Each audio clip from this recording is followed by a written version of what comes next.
Bonjour. Alors aujourd'hui, on va parler des mélanges de couleurs.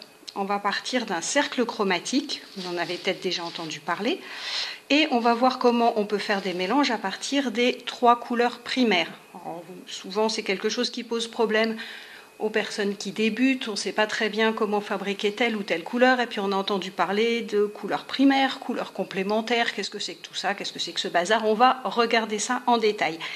Donc, les couleurs primaires, ce sont 3 couleurs à partir desquelles, en théorie, on peut fabriquer toutes les autres couleurs. Bon, c'est un peu de la théorie en fait, hein. Donc on verra ça tout à l'heure, mais on va voir déjà comment on peut fabriquer un maximum de couleurs à partir de ces 3 couleurs primaires. Donc les 3 couleurs primaires, c'est le rouge magenta, le bleu cyan et le jaune primaire. Ce n'est pas n'importe quel bleu ni n'importe quel rouge, parce que les mélanges que vous obtiendrez ne seront pas les mêmes en fonction de la couleur que vous allez choisir. Donc, j'ai dessiné sur cette feuille un cercle chromatique. Donc, on trace 2 cercles. À l'intérieur, on dessine un triangle qu'on coupe en 3 parties égales. Et donc, on va commencer par remplir ces 3 parties égales avec nos couleurs primaires. Voilà. Donc, là, j'ai posé mes 3 couleurs primaires, mon bleu cyan, mon rouge magenta et mon jaune primaire. Et je les ai reportés sur le cercle extérieur, ce qui va me permettre de définir ensuite les couleurs intermédiaires. Donc, je vais commencer par cette zone ici. Et donc, je vais partir de mon rouge et de mon jaune. Et je vais essayer de trouver une couleur qui soit intermédiaire entre les deux. Donc, vous allez voir que si je prends mon jaune et que je mets un petit peu de rouge dedans, je vais obtenir un orange. Donc, je vais chercher à avoir un orange qui soit à peu près à mi-chemin entre mon rouge et mon jaune. Donc, là, il me paraît pas mal. Et je vais donc peindre cette zone-là en orange. Une fois que j'ai peint ma zone en orange, je vais essayer de trouver mes 2 couleurs intermédiaires, c'est-à-dire entre le orange et le jaune. C'est-à-dire que je vais reprendre ma palette et dans mon orange, je vais rajouter, je rince un petit peu mon pinceau, je vais rajouter plus de jaune pour avoir une couleur qui se rapproche plus du jaune. Et je peux avoir une couleur, par exemple, comme celle-là, voire même un petit peu plus jaune que ça. Voilà, et je vais peindre cette partie-là avec.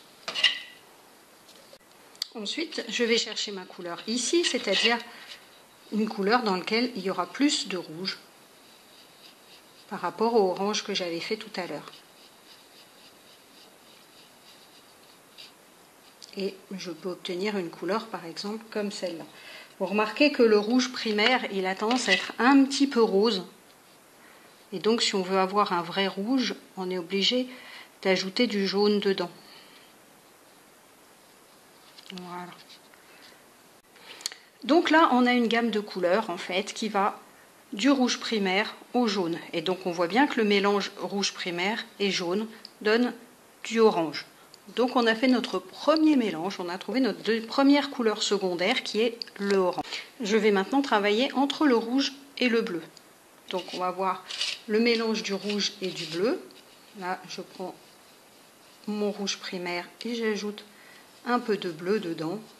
Et la couleur qu'on obtient, c'est un violet. Alors, il pourrait être peut-être un petit peu plus bleu.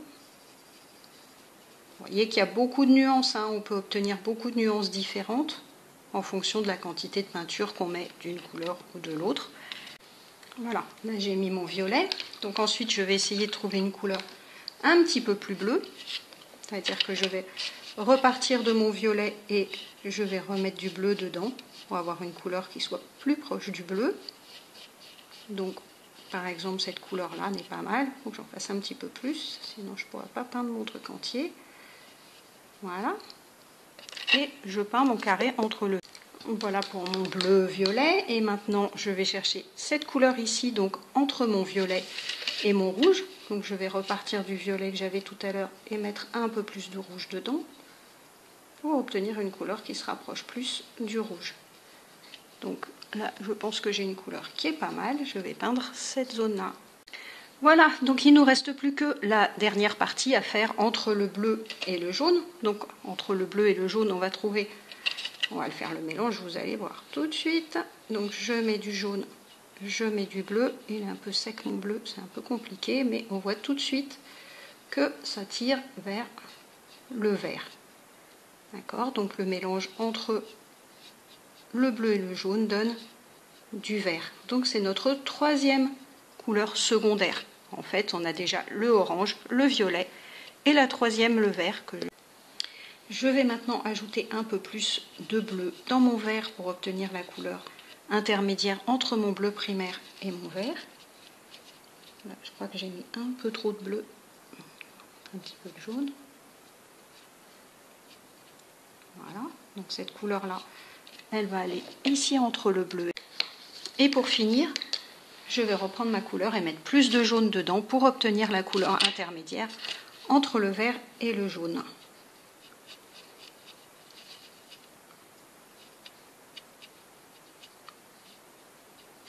Alors au passage, on essaye de mettre plutôt, pas ce que je suis en train de faire, mais on essaye plutôt de mettre la couleur foncée dans la couleur claire, si on ne veut pas être obligé d'utiliser énormément de couleur claire pour éclaircir ensuite la couleur. Voilà, donc là j'ai ma couleur, je vais peindre le dernier carreau. Voilà, donc notre cercle chromatique est terminé. Donc à quoi ça sert tout ça? Bon, ça va vous servir d'une part à comprendre comment fonctionnent les mélanges de couleurs. C'est important, c'est quelque chose que vous pouvez faire chez vous et ça va vous apprendre un petit peu comment gérer les couleurs. Après, ça peut amener aussi vers des mélanges un petit peu plus compliqués. Deuxième chose, ça va vous permettre aussi de définir quelles sont les couleurs chaudes et les couleurs froides. C'est-à-dire que dans toute cette partie ici à droite, nous avons ce qu'on appelle les couleurs chaudes. Chaud, comme le feu, comme voilà, toutes les couleurs, tout ce qui est orange, rouge, et même un vert qui tire un peu vers le jaune peut être considéré comme couleur chaude. Voilà. Et de l'autre côté, on a toutes les couleurs froides. Donc c'est important de le définir parce que ce sont des couleurs qui vont s'opposer dans un tableau. Et ça va nous permettre également de résoudre le mystère des couleurs complémentaires. Donc une couleur complémentaire, c'est la couleur qui est à l'opposé dans le cercle chromatique d'une couleur primaire. C'est-à-dire que là, on a le jaune qui est une couleur primaire, et si on prend exactement à l'opposé ici, on a le violet. Et le violet est donc la couleur complémentaire du jaune. La même chose pour le bleu et le orange, ainsi que pour le violet et le vert. Ce sont des couleurs complémentaires. Ça veut dire que ce sont des couleurs, quand on va les mettre l'une à côté de l'autre, ça va clasher tout de suite. Il y en a une qui va ressortir beaucoup, ça va faire beaucoup de contraste, donc c'est quelque chose qui est intéressant à utiliser quand vous peignez. Voilà, ça c'était pour les couleurs primaires, couleurs secondaires et les couleurs complémentaires. Maintenant, il y a des gens qui vont vous dire qu'avec les couleurs primaires, c'est pas la peine d'acheter autre chose que vos 3 tubes de couleurs primaires parce qu'avec ça, vous allez tout faire. C'est pas tout à fait vrai. C'est-à-dire que vous allez pouvoir faire effectivement beaucoup de couleurs. On ajoute aussi le noir et le blanc, bien sûr, qui peuvent vous servir pour éclaircir ou foncer une couleur. Mais en réalité, il y a des couleurs qui vont être d'une part un peu compliquées à faire. Par exemple, si vous devez faire un marron, en fait, un marron, ça va être un mélange des 3 couleurs primaires. Donc vous allez prendre un peu de rouge, un peu de jaune, si j'en ai encore un peu quelque part, un peu de bleu, et quand vous allez mélanger tout ça, vous allez arriver à avoir un marron. Voilà, c'est un peu violet parce que ça manque un peu de jaune, donc on va ajouter du jaune. Voilà, et vous comprenez tout de suite qu'avoir un joli marron comme ça, c'est pas forcément très simple, d'une part, et que d'autre part, si vous n'avez pas des heures devant vous pour peindre, que vous peignez un petit peu, et puis vous arrêtez, et le lendemain vous voulez reprendre, il va falloir retrouver exactement le même marron, et ça va être un peu compliqué. Donc, on utilise des tubes de couleur pure également. Donc, par exemple, vous pouvez avoir un terre de sienne, comme ça, qui va déjà vous donner un marron dans lequel, en ajoutant un peu de jaune, un peu de bleu, suivant les cas, vous allez pouvoir modifier un petit peu, mais avec un mélange uniquement de 2 couleurs. Et qui a aussi un avantage, cette terre de sienne, comme les autres couleurs dont je vais vous parler, c'est que ce sont des pigments purs. Et donc que vous allez avoir des couleurs beaucoup plus vives. Par exemple, si vous prenez ce jaune, qui est un jaune, c'est quoi? Un jaune de cadmium foncé.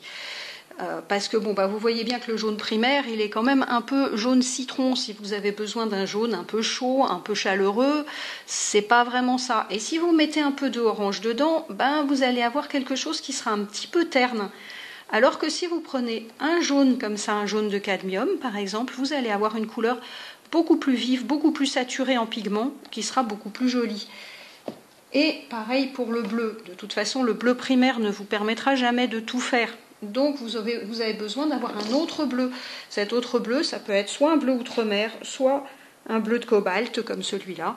Par exemple, quand vous allez peindre un ciel, c'est pas de ce bleu-là tout à fait, c'est pas non plus tout à fait de celui-là, ça va être un peu un mélange des deux. Et donc vous avez besoin de ces couleurs-là. Et couleur supplémentaire que moi je conseille en plus des couleurs primaires, c'est un beau rouge. Voilà, ça c'est un rouge de pyrrole. Donc vous voyez que le rouge de pyrrole, ça va vous faire un beau rouge qui va être bien vif et probablement plus joli que celui que vous avez sur votre cercle chromatique. Alors ensuite, à partir de ces couleurs qui ne sont pas des couleurs primaires, c'est un jaune, un rouge, un bleu, mais qui ne sont pas des couleurs primaires. Vous pouvez essayer de faire aussi un cercle chromatique comme ça, et vous verrez que les mélanges ne seront pas les mêmes. Vous aurez des couleurs un petit peu différentes. Voilà, et je vous laisse essayer, et puis à bientôt pour la prochaine vidéo. Au revoir.